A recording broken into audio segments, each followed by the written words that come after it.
કાલે સેન્સેક્સની એક્સપાયરી છે અને બચવું છે લોસથી અને બનાવવો છે પ્રોફિટ. કારણ કે ઇન્ડિયા વીક છે 17 નો અને આમાં ખાલી ને ખાલી હોય છે ડેલ્ટા નહીં કે થીટા. તો એટલે થંબનેલમાં તમે લોકોએ વાંચ્યું કે ખાતું થઈ જશે ખાલી જો તમે કાલે ધ્યાન ન રાખ્યું તો. શેનું? તો કે ભાઈ કાલે ઓપ્શન્સ ₹1 નિફ્ટી હાલશે કે ₹1 સેન્સેક્સ હાલશે તો કોલ ને પુટ બેયમાં એક રૂપિયાની મૂવમેન્ટ જોવા મળશે જે બાજુ માર્કેટ હશે ઈ બાજુ. એટલે કાલે ખાતું ખાલી થવાના ચાન્સ ઝાઝા હે પણ ધ્યાન રાખજો જ્યાં રિસ્ક હોય ત્યાં જ રિવાર્ડ હોય. તો ખાતું ખાલી થવાના ચાન્સ હોય તો મેઇન વસ્તુ ઈ મગજમાં રાખવાની કે ભાઈ પ્રોફિટ થવાનો હશે તો જ મોટા લોસના ચાન્સ હોય. તો આપણે એક ફિક્સ લોસને ધ્યાનમાં રાખીને એક સારો પ્રોફિટ કઈ રીતે પ્લાન કરવો ઈ જોશું વિથ ઓઆઈ ડેટા રીડિંગ. અને આજના દિવસમાં આપણે શું કોને ભાઈબંધ કર્યા? શાંતિભાઈને. તો શાંતિભાઈને ભાઈબંધ કરીને બેઠા મારી સાથે કેટલા લોકો? તો કે 49 અને 50માં હું. તો ટોટલ 50 લોકો આજે શાંતિ રાખીને બેઠા. કારણ કે માર્કેટમાં કર્યા જેવું નહોતું કાંઈ. તો ઘણાય કે ઓહો હું કર્યા જેવું નહોતું. કેટલું હાયલું માર્કેટ 300 પોઈન્ટ લીલું હતું. બટ આ હતું ન્યૂઝને કારણે જે ભાજપ જીતું એના કારણે માર્કેટે 200 પોઈન્ટની રેલી આપી અને પ્લસ ગેપ અપ. એટલે તમે ઓલમોસ્ટ ગણી લ્યો આ ક્લોઝ કેન્ડલથી માંડીને ઓલ ટાઈમ હાઈ કેનો હતો કે આજના દિવસનો હતો 320 પોઈન્ટનો. તો આ 320 પોઈન્ટમાં કાંઈ એવડી મોટી વાત નથી અને આ હતો બુલ ટ્રેપ. અને આ બુલ ટ્રેપ હતું એ સાબિત કરી દઉં ખાલી ને ખાલી આ જે રિટ્રેસમેન્ટ જે થયું છે ને એ જ સાબિત કરી દે છે કે 176 પોઈન્ટ માર્કેટ ખોટું ચડ્યું હતું. 176 નહીં હજી ખોટું ચડેલું છે. કાં તો કે દિવસની ફર્સ્ટ કેન્ડલ રિટ્રેસ થયા વગર માર્કેટ ભાગ્યું અને પ્લસ અહીંયા હોલ્ડ કરી ગયું. હવે ઓવાય ડેટા રીડ કરીને સમજશું શું કર્યા જેવું હતું અને સેન્સેક્સમાં શું રમત થઈ. તો સૌથી પહેલા તમે લોકો જુઓ બેંક નિફ્ટીમાં શું થયું. બેંક નિફ્ટીમાં સેશન્સ તમને લોકોને કરીને બતાવો એટલે જોવામાં મજા આવશે. આજના દિવસમાં બેંક નિફ્ટી અહીંયા ફ્લેટ ઓપનિંગ આપી મતલબ કે બેંક નિફ્ટી બેરીસ ધરારથી એને ઉપર ખીંચ્યું આવી ગયું એની ઓકાત ઉપર.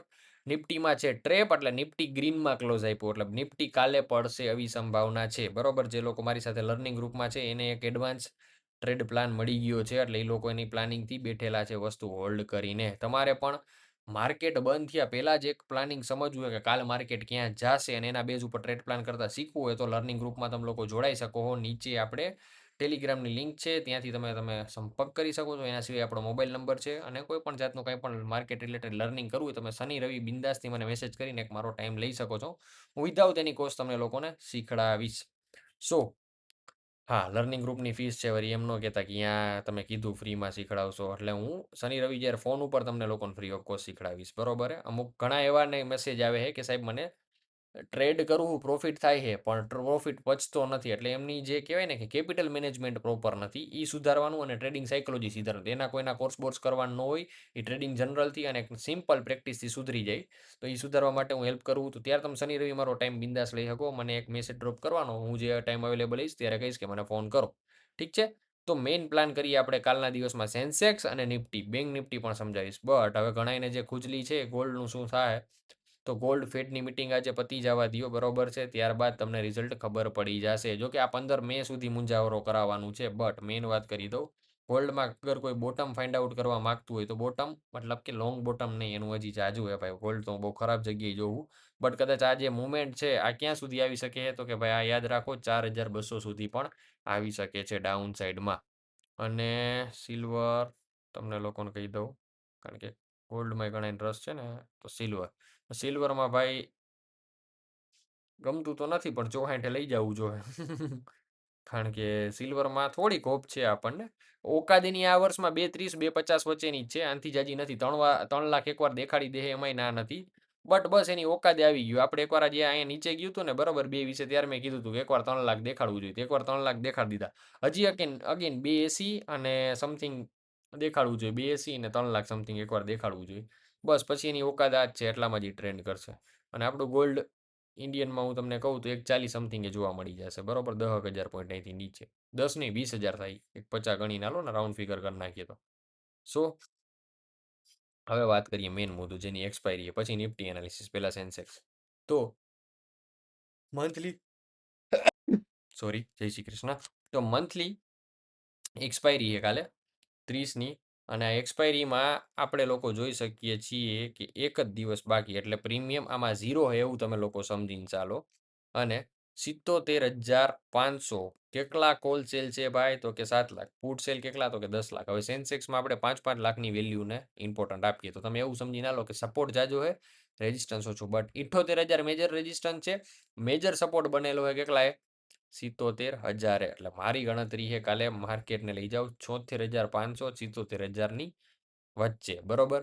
હવે ઓપન ઇન્ટરેસ્ટ છે, ઓઆઈ ચેન્જ ઇમ્પોર્ટન્ટ રહે, કારણ કે ઓઆઈ ચેન્જમાં તમે લોકો જોવા જાઓ શું થયું છે. આમાં પોઝિશન્સ વધી છે, બરોબર છે, 7 લાખ અને 67,000 ને એવી રીતે. પણ એ વધી અને ઘટી, તો વધી કેટલી તમે લોકો જોવા જાવ, 7 લાખ પોઝિશન વધી છે સપોર્ટમાં, એટલે સેન્સેક્સને ટકાવી રાખ્યું. અને મેઇન સપોર્ટમાં 77,000 નો જે છે ત્યાં ઓલમોસ્ટ કેટલી પોઝિશન્સ વધી, 7 + 7 ટોટલ 14 લાખ વધી, એટલે 7 લાખ ઇન્ટ્રાડે બેઝ ઉપર વધી. તો આ પોઝિશન્સ રહીને કાલે ખુલતા સાથે માર્કેટ છે તેજી દેખાડીને પછી પાડે ને એવી રીતનું આપણને આ દેખાડે છે. શું તો કે ઓઆઈ ડેટા. બટ હવે આખી રમત ચેન્જ થઈ જાય, તમે ખાલી ઓઆઈ ડેટા એક કામ કરો છો, અહીંયા ને આપણે નિફ્ટીનો ઓઆઈ ડેટા જોઈએ. હું એટલે ના પાડું કે જાજા ઇન્ડેક્સ ટ્રેડ ન કરે ને એનું રીઝન છે. હવે તમે લોકોને હવે સમજાય, બરોબર. નિફ્ટીની એક્સપાયરી તાગી છે. હવે નિફ્ટીમાં તમે લોકો જુઓ, અહીંયા શું બન્યું છે, 24,000નો સપોર્ટ બન્યો છે. અહીંયા રેઝિસ્ટન્સ કેટલાનું બન્યું, 24,300નું. નિફ્ટી આપણું ક્યાંથી પાછું પડ્યું, આજના દિવસનો આ 334નો, આજના દિવસનો લો 24,000નો, આવી ગયા બેની રેન્જની વચ્ચે, બરોબર. હવે આ રેન્જની વચ્ચેનું બ્રેકઆઉટ ક્યારે આવે કે એક સાઈડના બાયર ને સેલર વધી જાય, બરોબર. તો હવે તમે લોકો જોવા જાઓ, 24,000નો સ્ટ્રોંગ સપોર્ટ છે, પણ એટલો બધો સ્ટ્રોંગ નથી. સામે કોલ લિયા 21 લાખ છે. હવે એ બે ગણા થાય તો 50 થઈ જાય ને, અત્યારે પુટ સેલ છે 50, બરોબર. તો પુટમાં લોંગ લોંગ અનવાઇન્ડિંગ ચાલુ થઈ જાય ને, મતલબ કે જે લોકો પોઝિશન બનાવી કાઢ નાખે ને તોય માર્કેટ ધરકડતું પડે, અને કોલ સેલ વાળા વધે ને તોય ધડકડતું પડે. એટલે એટલો સ્ટ્રોંગ સપોર્ટ પણ નથી, અને માર્કેટ ઓલમોસ્ટ રખડે, તમે જુઓ ખાલી 200 પોઈન્ટ જ છેટું રખડે 24,000થી. એટલે આખી રમત ચેન્જ થતા વાર નહીં લાગે, બરોબર છે. હવે તમે કહો પ્રશાંતભાઈ તમે બેરીસ જ જો, ભાઈ મને જે સ્ક્રીન કી હે ને એ હું કહું, ભલે માર્કેટ લીલું થાય ને, હું ટ્રેડ નહીં કરું તેજીમાં, મારે પૈસા નથી બનાવવા ધરારથી. હું શાંતિભાઈને બાજુમાં બેહાડીને રાખીશ, તમે પણ બેહાડીને રાખજો પૈસા, તમને તમારા વાલા હોય ને તો.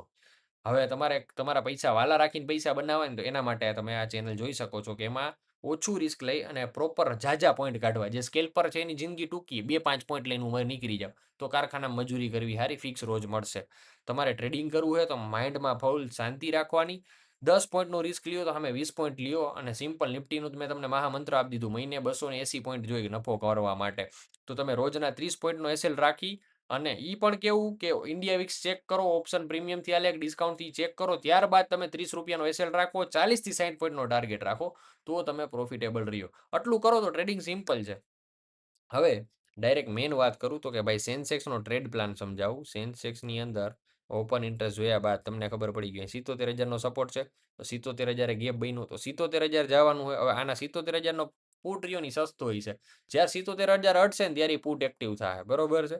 હવે એના પુટના પ્રાઇસ અહીંયા આપણે જોઈએ ને તો લાંબુ ડિસ્કશન થઈ જાય, પણ એકવાર ચેક કરી જ લઈએ, તમને લોકોને લોસથી બચાવવા છે એના માટે.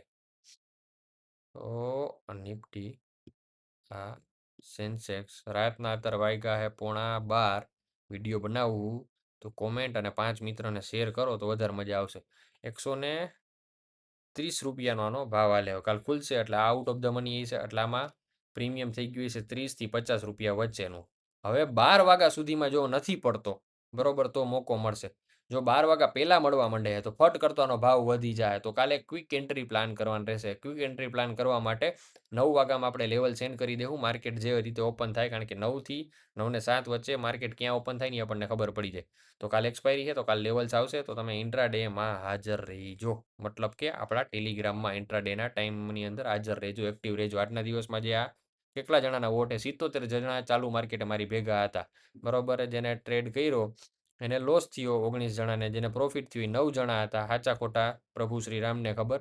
શાંતિ રાખીને બેઠા 49 જણા, એ પ્રભુ શ્રી રામને ખબર, પણ બેઠા હશે હવના ખીચા અત્યારે બચેલા હશે, અને જે કમાણા એ હોશિયાર છે, કોલમાં કમાઈ ગયા હોય તો આઈ એમ હેપી. તમે લોકો કમાવે નથી મને મતલબ છે. તો ડાયરેક્ટ મેન વાત કરું, કાલ સેન્સેક્સમાં ગેપ ડાઉન ઓપન કરે તો ઉપાધિ જ નથી, કારણ કે એ કરશે એવું લાગે છે. જે નિફ્ટી અત્યારે દેખાડે ક્લોઝ એ પ્રમાણે 121 દેખાડે, આપણું નિફ્ટી ક્લોઝ થયું હોય 177, એટલે 50 પોઈન્ટ નીચે, તો ઓલું 200-300 પોઈન્ટ નીચે હોય, એટલે 3 ગણું હાલે, એટલે 150 થી 200 પોઈન્ટ મેં કીધા ને એ પ્રમાણે 300 પોઈન્ટ સમથિંગ ગણી નાલો. તો જો 300 પોઈન્ટ નીચે ખેંચી જાય તો તમને લોકોને કંઈ કમાવા નહીં મળે. કમાવા મળવું હોય તો આ ગેપ ફિલનો પ્લાન કરવાનો રહીએ. તો સિમ્પલ આપણે એવું ગણીએ કે ફ્લેટ ઓપનિંગ આવે, તો ફ્લેટ ઓપનિંગ એસએલ આઈનો 300 પોઈન્ટનો, ટાર્ગેટ આઈનો 0-0 કરો હો ને તમે લોકો, જે 0-0 વાળા હે ને કાલે option in the money buy નો થયો, એક્સપાયરીમાં યાદ રાખજો. કાલે પ્રીમિયમ 0 હોય એના કારણે ઇન ધ મની તમે બાય કરશો તો તમે જાજી નુકસાની કરશો. એક્સપાયરી દિવસે ઇન્ડિયા વીક્સ 20 નીચે હોય, પ્રીમિયમ તમે કેલ્ક્યુલેશન મારજો, મેં જૂના વિડીયોમાં શીખડાવેલું હોય. જો પ્રીમિયમ ન હોય તો out of the money buy કરવો અને ઓછી કેપિટલથી ટ્રેડ લેવો એ જ સારું રહીએ. નકર લોસના ચાન્સ વધી જાય. આ ચોખ્ખું તમને કહું, કારણ કે જે તમે એક્સ્ટ્રા દિયો છો એ તમે ફ્યુચરને પે કરો એના જેવું થાય. સો આઉટ ઓફ ધ મની માણસો એમ કે ન લેવાય, પણ એ તમે કયા દિવસે શું કરો એના ઉપરથી વાત છે, બરોબર. મેઇન વાત, જો કે મેં જ ના પાડેલી 200 પણ ઇન ધ મની લેવાય, પણ કાલના દિવસ જ એવા છે. હવે એક્સપાયરીના બધા દિવસ એવા થઈ ગયા. તો સિમ્પલ, અહીંયાથી નીચે માર્કેટ જાય તો તમે ટ્રેડ લઈ અને ફર્સ્ટ આ ટાર્ગેટ, અને જો કાલ પેનિક થઈ ગયું તો પછી આ 1000 પોઈન્ટ ખાપકી જવાનું હોય. પણ કાલે એવું થવાના ચાન્સ ઓછા થઈ જાય, તો I am very happy. Nifty flat opening આપે તો અહીંથી શોર્ટ પોઝિશન બને નિફ્ટીમાં પણ, બરોબર છે. 100 ને તોડાવીએ ને, હા, આ 100નું લેવલ તોડે, ગેપ ફિલ કરે અને પછી આ 950નું અગેન 950નું એકવાર લેવલ આપણને જોવા મળી જાય, બરોબર. હવે આ બંધ કરી દો એટલે ખોટા ગેપ જે દેખાતા હોય ને ના દેખાય ને હવે પ્રોપર આપણને જોવા મળે. આ લેવલ બ્રેક કરે તો એસએલ આપણો થઈ જાય 80 પોઈન્ટનો, ટાર્ગેટ થઈ જાય 140 પોઈન્ટનો, બરોબર. એન્ટ્રી એરિયા બને આપણો 24 3 એકડા કરી દો લીટો અહીંયા, અલ્ટર એચ, બરોબર. આ લીટો હવે આને કરી દઈએ ડિલીટ, બરોબર. 200ની હવે જરૂર નથી, એટલે સ્ટ્રક્ચર તો તમને ખબર પડી જ ગયું છે. રેડી. કાલ માટેનો સિમ્પલ પ્લાન, અહીં સુધીનો તમે ટ્રેડ પ્લાન કરી શકો. સેન્સેક્સમાં તમને લોકોને મેં આખો પ્લાન સમજાવી દીધો છે. ફર્સ્ટ ટાર્ગેટ તમારો 77,000 રહે, એક્સ્ટ્રા મળે આપણા નસીબ. બેંક નિફ્ટીની વાત, બેંક નિફ્ટી તો ભાઈ અત્યારથી જ દેખાય કે લાલ હે, પૂરા પેદા લાલ હે, એના જેવી જ વાત છે. કાલે પાંચડા નીચે ક્લોઝ આપી હતી, પછી આપણને મોકો આપ્યો. આજે પણ પાંચડા નીચે ક્લોઝ આપી દીધી, બરોબર. 800નું લેવલ બ્રેક કર્યું ને, 800 લેવલ બાદ અહીંયાથી કન્ટિન્યુ અત્યારે લાલ જ છે, આપણી સાઈડ જ માર્કેટ હાલે. રેડી. ચાલો, આજનું એનાલિસિસ આ હતું. કાલના દિવસમાં જો પડશે બેંક નિફ્ટી 1000 પોઈન્ટ પડશે, નિફ્ટી કરતાં બેંક નિફ્ટી વધારે પેનિક થાય, કારણ કે સૌથી પહેલા દેશમાં પાડ પીટાઈ કેની, બેંકોની, પછી બાકી બધા સેક્ટરની પીટાય. સો ટૂંકું ટચ એનાલિસિસ છે, ટૂંકું ટચ આપણું માર્કેટ છે, ટૂંકું ટચ ગણિત છે.